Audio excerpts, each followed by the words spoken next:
40 વર્ષ પહેલાં બનેલી સત્ય ઘટનાની વાત. આ ઘટનાને બાર ખુલ્લી પડે થયા 30 વર્ષ. વૃંદાવનમાં એક મહાત્માજી ફર્યા કરે, પણ એ મહાત્માજી જ્યારે નીકળે ત્યારે વૃંદાવનના બધા સંતો ઊભા થઈ જાય ને બોલે, આઈએ આઈએ પધારીએ. દૂર હજુ આવતા હોય ને બધા બોલે કે જજ સાહબ આ રહે હે, જજ સાહબ આ રહે હે, આઈએ પધારીએ જજ સાહેબ. કોઈ આપણા આ બાજુના કોઈ સંત ત્યાં ગયા હશે, તેમણે આ ચિત્ર જોયું ને કોઈ સમજદાર માણસને પૂછ્યું કે महात्मा जी बहुत पढ़े लगते हैं. हाँ बहुत पढ़े हैं जज साहब, तो आप लोग सब जज साहब कह के क्यों पुकारते हो? तो महात्मा जी सुनो, આ જજ સાહેબ દક્ષિણના કોઈ રાજ્યમાં પહેલાં જજ તરીકે નોકરી કરતા હતા. એમના ગામમાં એક ભોલુ નામનો માણસ રહેતો હતો, પણ ભોલુ રઘુનાથજીનો એવડો મોટો ભગત કે કંઈ પણ પૂછો, ભોલુ કાલે વરસાદ આવશે તો કે મેં ક્યાં જાનું, રઘુનાથજી જાને. ભોલુ ક્યાં જમશું તો કે મેં ક્યાં જાનું, રઘુનાથજી જાને. બસ એક જ શબ્દ, કંઈ પણ પૂછો તો બોલે રઘુનાથજી જાને. એ જે ભોલુ હતો એને 2 દીકરા 1 દીકરી, 2 દીકરાને પરણાવી દીધેલા ને 1 દીકરી ખાલી બાકી પરણાવવામાં. દીકરાઓ એમની રીતે કામ કરતા હતા, પણ ભોલુને ઉતાવળ હતી કે એક કામ માથેથી નીકળી જાય તો હું હળવો થઈ જાઉં. દીકરાઓને થયું કે બેટા થોડા પૈસા હોય તો કરો. તો દીકરાઓએ કીધું, બાપુજી એક કામ કરો, આપણા ગામમાં એક નગર શેઠ છે ને એમની પાસેથી પૈસા લઈ લો ને પછી અમે કમાઈને થોડા થોડા આપી દઈશું. તમે ચિંતા ના કરતા, જો તમારે આ વર્ષે લગ્ન કરવા હોય તો તેમની પાસેથી ઉછીના લઈ લઈશું. પછી લગ્ન કરી લીધા ને દીકરાઓએ પૈસા પણ કમાણા ને એક જૂનું મકાન હતું, એમાં કોઈ નહોતું રહેતું. દીકરાઓએ પણ નવા મકાન કરી લીધા હતા. એ જૂના મકાનમાં એકલો ભોલુ રહેતો. તો ભોલુએ કીધું કે આ જૂનું મકાન છે ને આપણે વેચી ને પૈસાની ભરપાઈ કરી દઈએ. તો કે બાપુજી તમે ક્યાં રહેશો? તો બાપુજી કહે, હું રઘુનાથજીના મંદિરમાં રહીશ. ત્યાં પૂજારીને મારા વગર ફાવતું નહીં ને મને એમના વગર ફાવતું નહીં.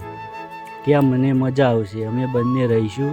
એ ભગવાનની આરતી કરશે ને હું મંદિર સાફ સફાઈ કરીશ ને બંને ભગવાનની સેવા કરશું. પછી તો પૈસાની વ્યાજ સાથે ભરપાઈ કરી દીધી ને શેઠે પાવતી બનાવી કે ભોલુભાઈ આટલા પૈસાની રકમ લીધેલ હતી, એ રકમ હું જમા કરું છું. ને શેઠે નીચે સહી કરીને ભોલુને કીધું, લે ભોલુ તું પણ સહી કરી દે. ભોલુએ પણ સહી કરી દીધી. પછી શેઠે ભોલુને કીધું કે વાંચી તો લે અંદર શું લખ્યું છે. ભોલુએ કીધું, મેં ક્યાં જાનું, રઘુનાથજી જાને. પછી શેઠને થયું આને છેતરવા જેવો છે. ભોલુને કીધું, જા પાણી લેતો આવ. પછી એ પાવતી લઈને નોટબુકમાં મૂકી દીધી ને નવી પાવતી બનાવીને ભોલુને આપી દીધી.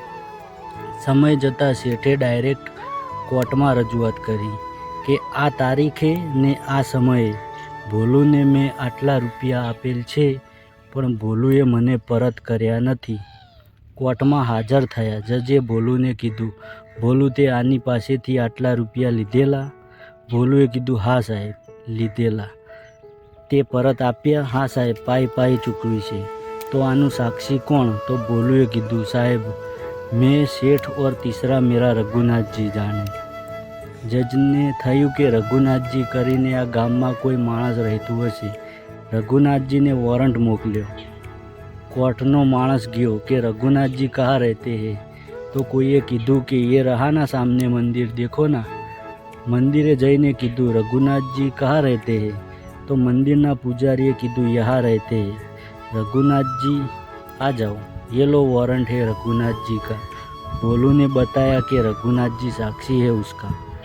પૂજારી આખી વાત સમજી ગયો ને મનમાં હસ્યો. પછી વોરંટ લઈ લીધું, સહી કરી દીધી ને કીધું, હા રઘુનાથજી આ જાયંગે.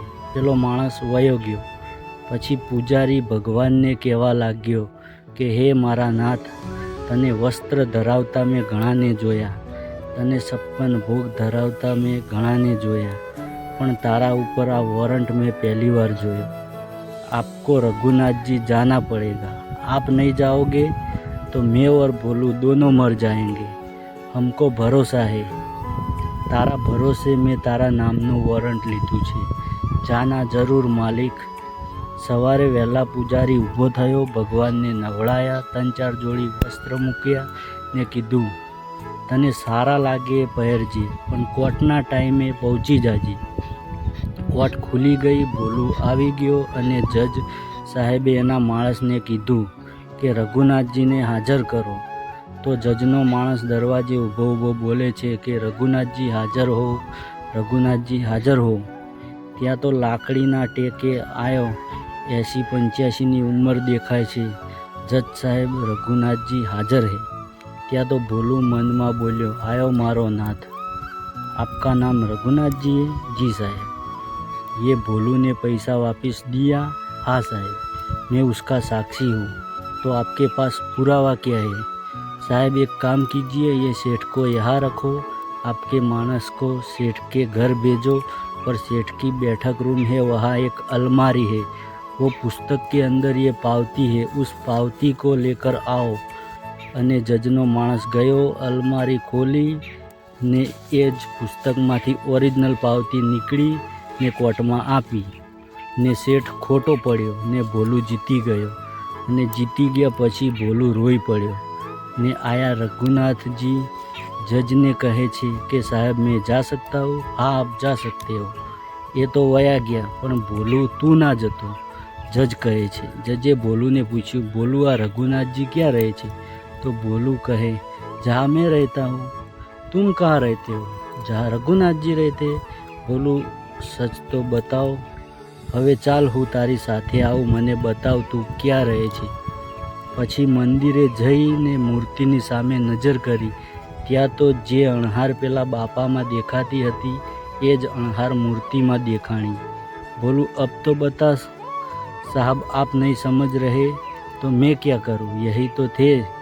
જજના પગ નીચેથી જમીન હલવા લાગી ને બોલવા લાગ્યા કે હાય મારું ભણતર.